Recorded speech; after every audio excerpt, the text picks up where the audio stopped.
recording.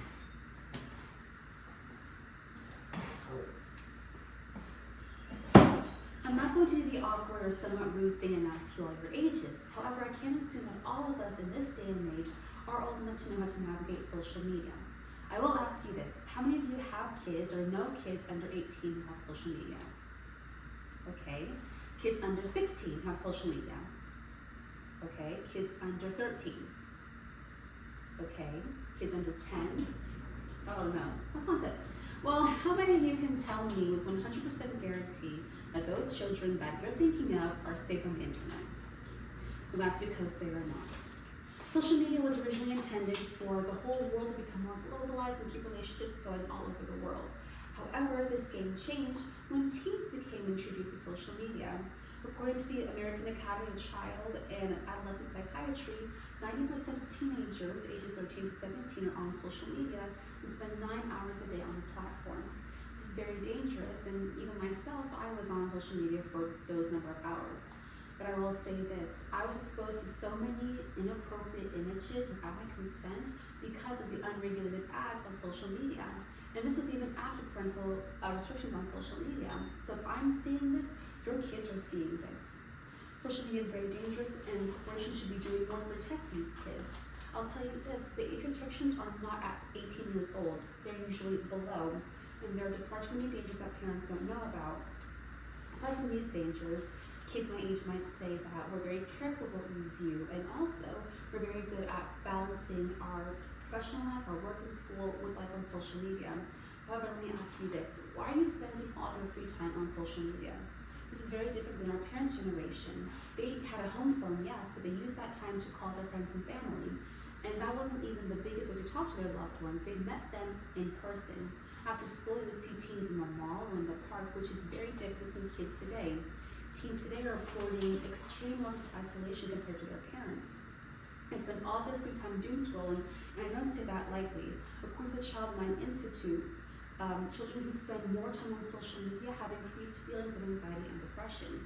The UK did a survey on 14 to 25-year-olds conducted by the Royal Society for Public Health, and they concluded that as the longer on social media, the more your self-image depletes. And the more that happens, the more you harbor self-hatred, and as we know, hurt people hurt other people. According to Cyberbullying Research Center, being on social media directly correlates to cyberbullying. The research center shows that 15% of children ages 9 to 12 have been cyberbullied, and that number jumps from 15% to 30% when they reach 13. These kids are lacking in-person communication, and they become emboldened when they are not face-to-face with their victim. The disturbing part is that cyberbullying stems from poor mental health on the bully's part, and that comes from being on social media for too long.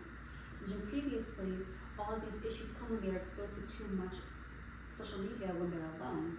And when your self-esteem decreases from being on these platforms too long, they'll only become hateful and lash out, creating this horrible, vicious cycle. And unfortunately, the abuse kids suffer online is not just from their peers. There are horrible, malicious adults who are online chasing after your children. According to the Child Prevention Safety Center, there are 500,000 predators online daily, and their targets are mostly 12 to 15-year-olds. However, parents can't just be on the lookout for age mates of their children.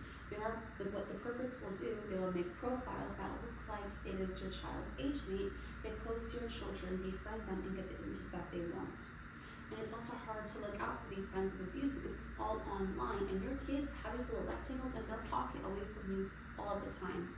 What you can look for is when your kids become cagey with their phones, when they become isolated and uncharacteristically volatile. I mentioned earlier that the social media corporations could be doing more to protect your kids, and thankfully they have received some pushback. A lot of the companies are restricting their ages below 18 years old now. However, that won't stop kids from lying about their ages. A lot of kids will say they're 18 when they're actually 13. And also, families will innocently post pictures of their kids online. I don't know what to say about the lying on social media, but I will say this. You know on social media how you go on and any page you see is public, and you can share the video or the photo that you see. I say if a social media company sees any child, a minor at all, in the photo or video, you disable the share button entirely, because that is the #1 way for predators to access your children. But that's not the only thing though. Parents, please be involved with your children. Please put age restrictions because your children are lacking in-person relationships. They're also scarily close to adulthood. They don't know how to have a real conversation with others because all of their online conversations are disingenuine. You can't find the relationships you would find in person online. And if they're not going to learn now how to have those relationships and talk to people, when are they going to learn?